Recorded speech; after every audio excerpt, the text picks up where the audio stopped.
Shivi episode 2। अनदेखा शत्रु। संगीत की हल्की धुन जिसमें हिमालयी हवाओं और नदी की धारा की आवाजें गूंजती हैं। भूस्खलन के बाद का दिन गांव में शांत दिखता था, लेकिन हवा में एक अनजानी बेचैनी थी। शिवी ने पहली बार अपनी शक्तियों का उपयोग किया था। उसने गांव को बचा लिया था, लेकिन अब उसके मन में कई सवाल थे। उसकी तीसरी आंख के सपने और भी तीव्र हो गए थे, लेकिन इन सपनों में अब सिर्फ प्राकृतिक आपदाएं नहीं थीं। वह अंधेरे में छिपे हुए एक रहस्यमय शत्रु को देख रही थी। आग के पास माही की शांत आवाज सुनाई देती है। शिवी परेशान। दादी, मैंने कल रात कुछ और देखा। ये कुछ अलग था। ऐसा लगा जैसे कोई छाया मुझे बुला रही थी। माही सोचते हुए, छाया? ये कोई साधारण बात नहीं है शिवी। तीसरी आंख न केवल भविष्य को देखती है, बल्कि अदृश्य शक्तियों को भी देख सकती है। शायद यह तुम्हें चेतावनी दे रही है। माही ने शिवी को एक पुराने मंदिर में जाने को कहा, जो गांव से कुछ मील ऊपर स्थित था।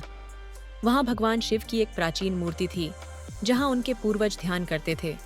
पत्तों की सरसराहट और पहाड़ी चिड़ियों की आवाज के बीच शिवी के कदमों की आवाज। शिवी ने यात्रा शुरू की। वह अकेली थी, लेकिन उसके दिल में एक दृढ़ निश्चय था। जैसे जैसे वह ऊपर चढ़ी, हवा ठंडी और रहस्यमय होती गई। धीरे धीरे एक अजीब सी गूंज सुनाई देने लगती है। शिवी आश्चर्यचकित होकर, यह आवाज, यह कहाँ से आ रही है? अचानक उसके सामने एक धुंधली आकृति प्रकट हुई। यह कोई इंसान नहीं था, यह छाया जैसा दिखता था, उसकी ओर बढ़ता हुआ। शिवी ने महसूस किया कि यह वही शक्ति थी जिसे उसने अपने सपनों में देखा था। अज्ञात छाया, गहरी गूंजती आवाज। शिवी, तुम्हारी शक्ति हमें रोक नहीं सकती। तुमने गांव को बचा लिया, लेकिन यह शुरुआत है। शिवी दृढ़ होकर, तुम कौन हो और मुझसे क्या चाहते हो? छाया हंसते हुए, हम वही हैं जो सदियों से सोए हुए थे। तुम्हारी तीसरी आंख हमें जागने से रोक सकती थी, लेकिन अब यह भी हमारी शक्ति के सामने कमजोर है। छाया एक झटके में गायब हो जाती है।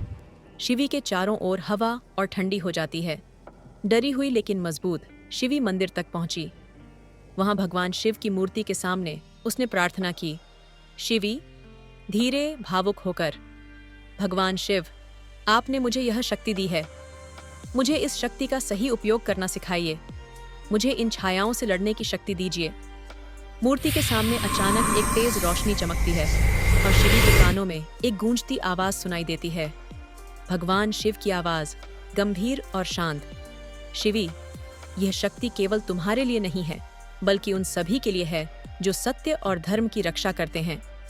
तुम्हें डरने की जरूरत नहीं। सत्य का साथ देने वाली शक्ति हमेशा विजयी होती है। शिवी ने महसूस किया कि उसके भीतर एक नई ऊर्जा जाग उठी है। उसकी तीसरी आंख अब और भी तेज चमकने लगी। वह जान गई कि उसे इस छाया को रोकने के लिए और तैयारी करनी होगी। शिवी ने मंदिर से लौटते समय ठान लिया कि वह अपनी शक्तियों को और भी गहराई से समझेगी।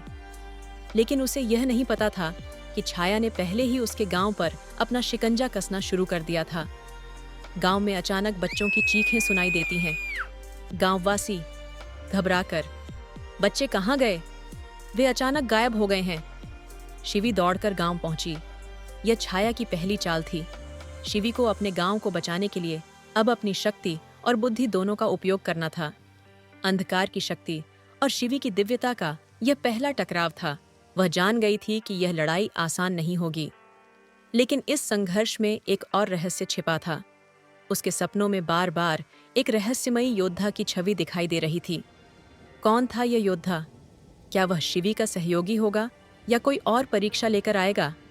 और छाया की शक्ति का असली स्रोत क्या था? अगले एपिसोड में शिवी के सफर में एक नया साथी जुड़ता है, लेकिन क्या वह भरोसेमंद होगा? और क्या शिवी अपने गांव को छाया के अगले हमले से बचा पाएगी?